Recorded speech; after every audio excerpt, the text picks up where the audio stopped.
We are back for another Talk About It Tuesday, and today's question is for anyone who is concerned about a loved one's college tuition in the future. So, if you're a parent, grandparent, auntie, uncle, this question is probably for you. So, here's the question: um, custodial investment accounts, custodial savings account, 529 college savings account, are these good investments for parents to do for an infant? So I got to tell you, when my oldest, and he's 27 now, when my oldest was in middle school, my wife came home from a PTA meeting, super excited. She said, "Babe," she said, these two guys were there, and they gave a presentation about the 529 college savings plan. Are you familiar with it? I said, "Yeah, I'm kind of familiar with it." She said, "Great, because they're coming to the house." I was like, "Oh wow, okay." So they came to the house, and of course they're trying to tap into the emotions about how important it is to save and blah, blah, blah. And I said, "Listen, I do this kind of thing for a living. Let's cut to the chase. What are the returns on investment? I want to know the 5-year and the 10-year returns." They didn't have the 10-year returns because at that time, this 529 was only available in New York for, I think, 6 years at that time. So they had the 5-year returns, and they were dismal. It was really bad. And so for me, it wasn't the right choice at that time. So when I got the question, it kind of took me back there. My initial response was negative, and I always have to step back from the emotions, as we all do, and really dig into it. Look at the numbers. Look at how it's changed over the last couple of decades. And see how it has expanded, and see if it really is something that people should jump into. So let me just get into the 529 first and let you know what it is. So it is a now 529 is named after the Internal Revenue Code.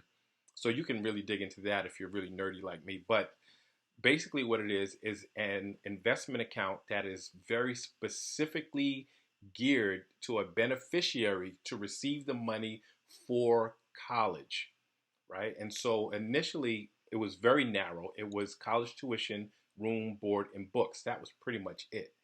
In many states, that it has expanded to include computers, computer software, to include some vocational training, to also include K to 12 private school. So before it was always college and beyond, and now it has expanded.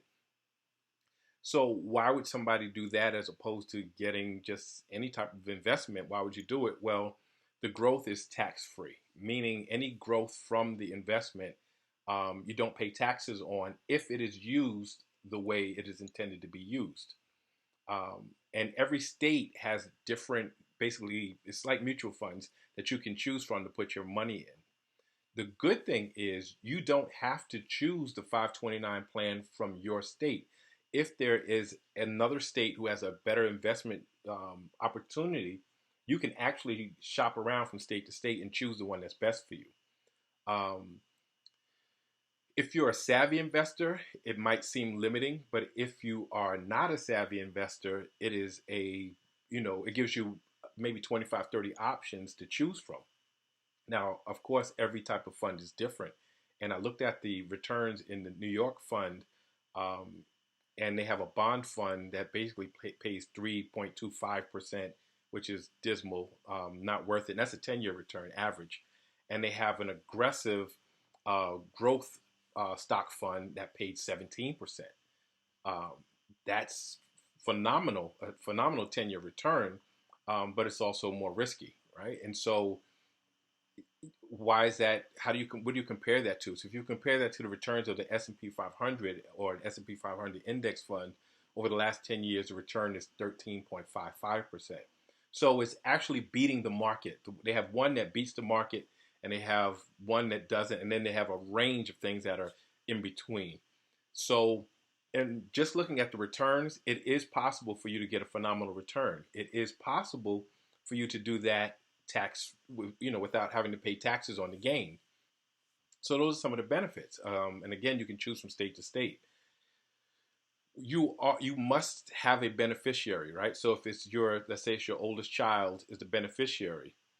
If they decide not to go to college, you can't just take that money without a penalty. So if you don't use it for its intended use, there's a 10% penalty plus taxes, right? Plus your ordinary income tax on that money. So it's a heavy penalty if your child is not college material, if they decide not to go to college, if you need to take that money for something else.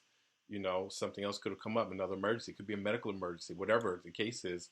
If you needed that money before or instead of using it for their college, then you pay a heavy penalty. Um, if they just don't want to go to college, the good thing is you can change beneficiaries, right? So you can say, okay, well, I'll give it to my other child, or I give it to my niece or my nephew. Um, Another good thing, what if one of your children doesn't use all of the money? You can take the remaining portion and give it to another, name a new beneficiary, and they can use it as opposed to taking the penalty. There is another way to do the 529. The 529, and that's the savings plan. They have a prepaid tuition one too, where you can lock into the tuition of your state public university, and you can pay today's tuition rate now. So you can lock that in and just put money away, in that plan. Now, of course, if they decide or they don't get into that college, that university, then you're kind of screwed, right? Then you're going to take the penalty. So the prepaid one, not necessarily great because, again, that's assuming a child will go to college, number one, and two, will get into that college, number two, or wants to go to that college, number three, right? So as for an infant, I definitely would probably stay away from the prepaid tuition one. For the 529, I think a lot of it depends on how comfortable you are as an investor. And as an infant, I don't know if anybody should be, doing it as an infant. Kind of got to know your financial situation. Do you want to be you want to be locked into that one investment for 18 years? If your child's an infant, you're going to be putting money in it for 18 years. I would wait a little bit, probably, but again, it's your choice. I'm not going to say what investment you should do, but if you decide to do a 529, I think as an infant, it's a little premature. Let your child get into school and, kind of get a gauge for who your child is. That's important. All children don't want to go to college, and some children just aren't even college material. So that's a reality. Um, so there are pros and cons. There are more pros and cons, but that's the basic gist of it, the 529. And then the custodial plan. So they have two basic types of custodial plans. One is called UTMA, which is Uniform Transfer to Minors Act, and the other one is UGMA, which is Uniform Gift to Minors Act. And basically, the difference in them is in between those two is the Uniform Transfer to Minor Act. You can transfer basically any asset, right, to the minor. So that it can be real estate, it can be cash, it can be annuities, it can be stocks, bonds, whatever. It can be anything, and you are the custodian of that account until their age of majority, which changes by state. So if the age of majority is 21, when they turn 21, they get total control of it. You turn it over to them. Um, the UGMA, the difference is basically cash, annuities, and securities. But the same thing applies. So they're not locked into using it for college. Um, but the difference is with the 529, the parent owns and controls it forever. It never becomes the property of the beneficiary. The beneficiary gets usage of it for school, but if they don't use it, they don't get it. If they don't use all of it, they don't get the remainder of it. With the custodial accounts, it's really owned by the child and controlled by the custodian until they reach the age of majority. And then whatever they want to do with it, it's their choice to do that. But again, even as an infant, I think it's a little premature. That's a long time to lock into something. So there are definitely benefits to each, but I think you can explore other avenues and maybe diversify that money a little bit, and not get so locked into that, because you can always take money from another investment. For me, it worked out differently. I put a lot more money into real estate, which paid off for me, and gave me the money I needed when it was time for my kids to go to college. So there are a lot of different ways.